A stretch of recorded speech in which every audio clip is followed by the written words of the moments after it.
He laughed when I said I'd never talk to him again, but when I found out what he did behind my back. While pretending to be my best friend, I didn't just walk away. I made sure everyone knew the truth, and he lost everything he cared about, starting with his reputation. The friendship lasted 12 years. The betrayal took 12 minutes to uncover. The revenge?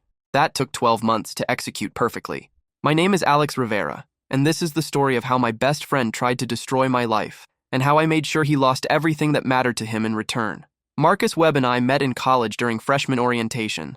We were both awkward 18-year-olds from small towns, thrown together as roommates in a cramped dormitory.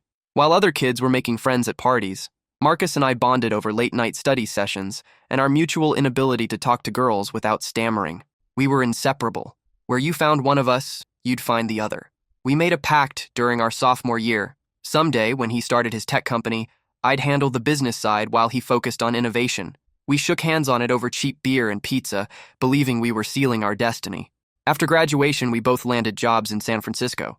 Marcus joined a tech startup as a software engineer, while I got hired at an investment firm specializing in tech acquisitions. We rented an apartment together, continuing our friendship into the adult world. For 8 years, our lives moved in parallel. We celebrated each other's promotions, commiserated over bad dates, and supported each other through building careers in one of the most competitive cities in the world. When Marcus finally left his job to launch TechFlow Solutions, I was his first call. "This is it, Alex," he said, his voice electric with excitement. "This is our moment.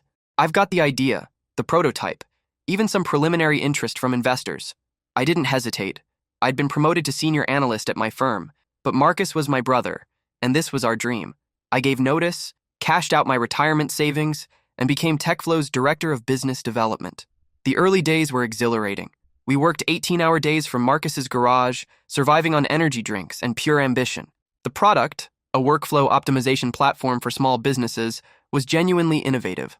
Marcus had solved real problems with elegant code, and I was confident we could sell it. My contacts proved invaluable. Within 6 months, we'd secured our first round of funding, $2.3 million from angel investors I'd cultivated during my previous job. The money allowed us to hire a small team and move into proper office space. I recruited Sarah Kim, a brilliant marketing manager. Marcus brought in 2 engineers, David Patel and Jennifer Lewis. For 18 months, everything went according to plan. The product gained traction. Our user base grew steadily, and we were preparing for a Series A funding round.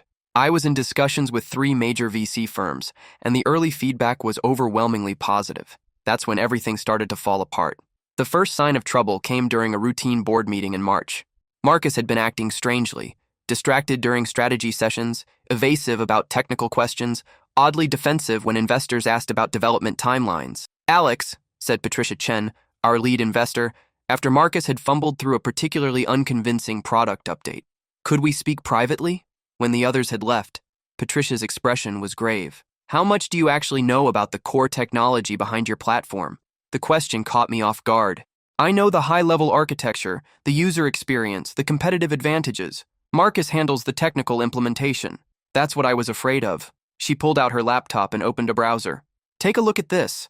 On the screen was a GitHub repository for WorkStream Pro, code that looked remarkably similar to our platform's core functionality.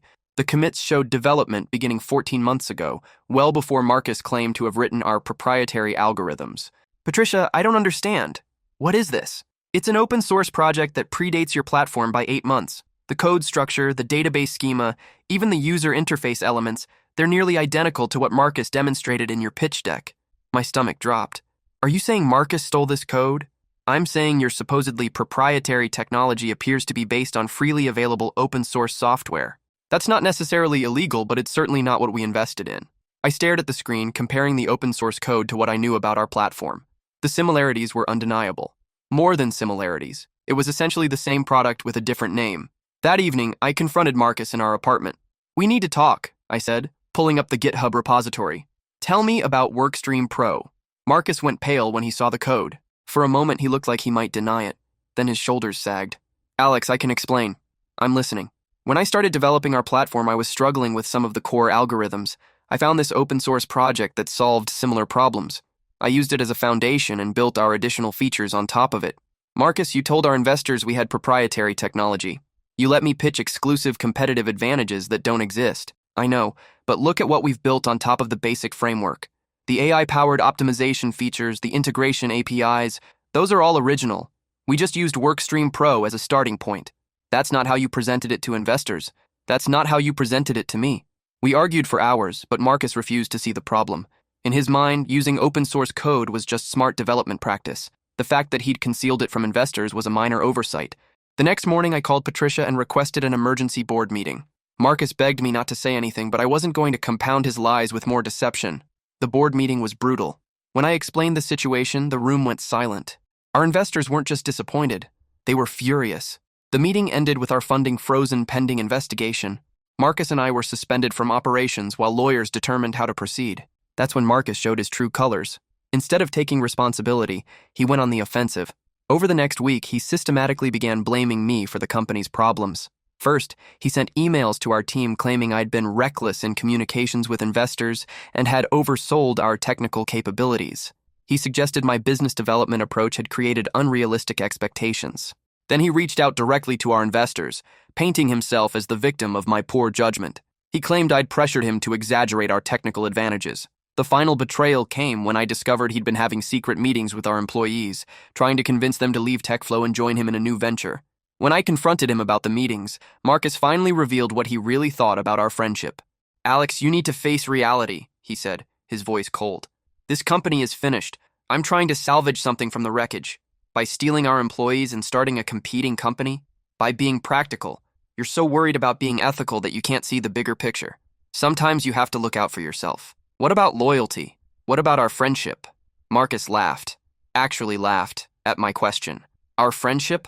Alex, you were never really my friend. You were useful. You had connections I needed, skills I lacked, but friends don't destroy each other's companies over legal technicalities. I'm never talking to you again," I said, my voice shaking with rage. That's when he laughed again. "Good luck with that, Alex. We're going to be tied up in lawsuits for the next 2 years. He was wrong about that. I made sure of it. The investigation took 3 months. I cooperated fully with the board's lawyers, providing every email, every document. Marcus hired his own attorney and refused to speak with anyone. The final report was damning. The lawyers concluded that Marcus had misrepresented our intellectual property and that his failure to disclose the open source foundation constituted material misstatement to investors. TechFlow was dissolved in July. Our investors recovered about 30 cents on the dollar. The employees found new jobs, though their stock options became worthless. I thought the nightmare was over. Then I found out what Marcus had been doing while I was cooperating with the investigation. Sarah called me on a Friday evening, her voice tight with anger. "Alex, we need to meet. There's something you need to know about Marcus." We met at a coffee shop in Hayes Valley. Sarah looked exhausted. "Marcus offered me a job at his new company, but there were conditions." "What kind of conditions?" "He wanted us to sign statements saying that you were primarily responsible for the investor fraud, that you'd pressured him to misrepresent the technology." My blood ran cold. "Please tell me you didn't sign anything." "I didn't, but David and Jennifer did." She showed me a document on her phone. "Look at this." It was a sworn affidavit signed by David Patel, stating that I had repeatedly pressured engineering staff to misrepresent technical capabilities, and that Marcus had expressed concerns about the ethical implications of our business development strategy. Every word was a lie, but it was carefully crafted to be difficult to disprove. "It gets worse," Sarah continued. "Marcus is planning to testify in the criminal investigation. He's claiming you orchestrated the entire fraud." I stared at Marcus's witness statement. According to his version, I had discovered the open source code myself and instructed him to build our platform on top of it without disclosure. He claimed I'd told him that all successful startups bend the truth during fundraising. It was complete fabrication, but believable. As the business development lead, I'd been the primary contact with investors. It would be easy to believe I'd been driving the deceptive practices. "Alex," Sarah said quietly, "I think Marcus is trying to frame you for the entire fraud." That night, I couldn't sleep. I realized I had 2 choices: accept that my former best friend had successfully destroyed my reputation, or fight back. I chose to fight. The first step was documenting everything. I spent 2 weeks going through every email, every text message between Marcus and me from the past 3 years. I created a comprehensive timeline showing who knew what and when. The evidence was overwhelming. Marcus had consistently presented himself as the technical lead, making all decisions about architecture. In dozens of emails, he'd explicitly claimed credit for developing our proprietary algorithms and had never mentioned using open-source foundations. But my most powerful weapon came from an unexpected source: Marcus himself. While going through old files, I discovered that Marcus had kept detailed development logs during TechFlow's early days. These logs contained day-by-day accounts of his work, including his decision to use WorkStream Pro as a foundation. One entry was particularly damning. Discovered WorkStream Pro project on GitHub today. Code is almost exactly what we need. We'll need to be careful about how we present this to investors. Alex won't like anything that seems deceptive, but if we position it as our own architecture, it strengthens our IP story. Another entry, written the day before our first pitch. Decided not to mention WorkStream Pro Foundation to Alex or investors. Too complicated to explain, and our additional features are what really matter anyway. The logs proved that Marcus had intentionally concealed the open source foundation and had specifically chosen not to inform me about the deception. Armed with this evidence, I requested a meeting with federal prosecutors. I brought copies of everything: the development logs, technical analysis, witness statements, and the comprehensive timeline. The lead prosecutor was initially skeptical, but the development logs were the smoking gun. Even Marcus's attorney couldn't explain away his own written admission of deliberate concealment. In November, Marcus was indicted on charges of investment fraud, conspiracy, and making false statements to investigators. The charges related to both his original deception and his attempts to frame me, but the criminal charges were just the beginning. I'd spent months documenting Marcus's attempts to poach our employees and steal business relationships. His new company had been built entirely on relationships and intellectual property developed while at TechFlow. I worked with TechFlow's creditors to file a civil lawsuit against Marcus, seeking damages for breach of contract, theft of trade secrets, and tortious interference. The lawsuit revealed that Marcus had been planning his exit strategy long before our company collapsed. Email records showed he'd been discussing his new venture while still employed at TechFlow, using our confidential business plans to develop his competing pitch. In March, we won a judgment for $3.2 million in damages, plus an injunction that forced Marcus to shut down his new company entirely. But I wasn't finished yet. The most satisfying part was watching Marcus's reputation crumble in the tech community. The details of his fraud and betrayal spread quickly through San Francisco's tight-knit startup ecosystem. Tech blogs picked up the court filings and reported on the case as a cautionary tale. Marcus's name became synonymous with dishonesty and betrayal. When potential investors Googled Marcus Webb, the first page showed articles about his criminal indictment and our civil lawsuit. No reputable investor would touch him, and no quality employees wanted to work for someone with his reputation. Marcus found himself effectively blacklisted from the industry he'd devoted his career to building. The criminal case concluded in June with Marcus pleading guilty to reduced charges. He received 18 months in federal prison, followed by 2 years of supervised probation and restitution orders. His guilty plea became part of the public record, permanently documenting his crimes and ensuring that anyone who searched his name would find evidence of his dishonesty. Perhaps most devastating was the loss of his personal relationships. Word of his betrayal spread beyond the professional sphere, reaching mutual friends and former colleagues who'd trusted him over the years. A year after TechFlow's collapse, I ran into Marcus at a coffee shop. He was working on a laptop, looking tired and defeated. He saw me and approached my table. "Alex, can we talk?" "I don't think that's a good idea, Marcus. Look, I know I made mistakes, but we were friends for 12 years. That has to count for something." I looked at him, really looked at him. He'd lost weight, and there were dark circles under his eyes. He had the desperate look of someone whose life had completely fallen apart. "Marcus, you didn't make mistakes. You made choices. You chose to lie to our investors. You chose to blame me for your fraud. You chose to try to destroy what we'd built together." I was scared, Alex. I panicked and made bad decisions. But I never wanted to hurt you. You were my best friend. "No, I wasn't. You said it yourself. I was useful. I had connections you needed, skills you lacked. But friends don't treat each other the way you treated me."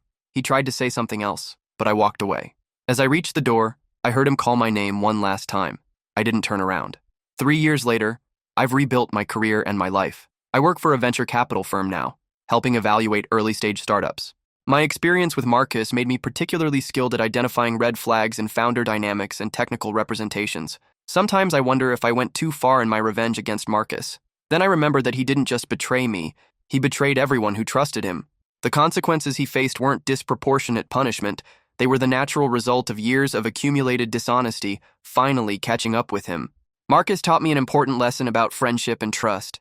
People show you who they really are through their actions under pressure. When things got difficult, he chose betrayal over integrity, self-interest over loyalty, and lies over truth. The 12-year friendship is gone forever, but the lessons I learned have made me a better judge of character and a more careful guardian of my trust. Marcus was wrong about one thing. I never had to talk to him again.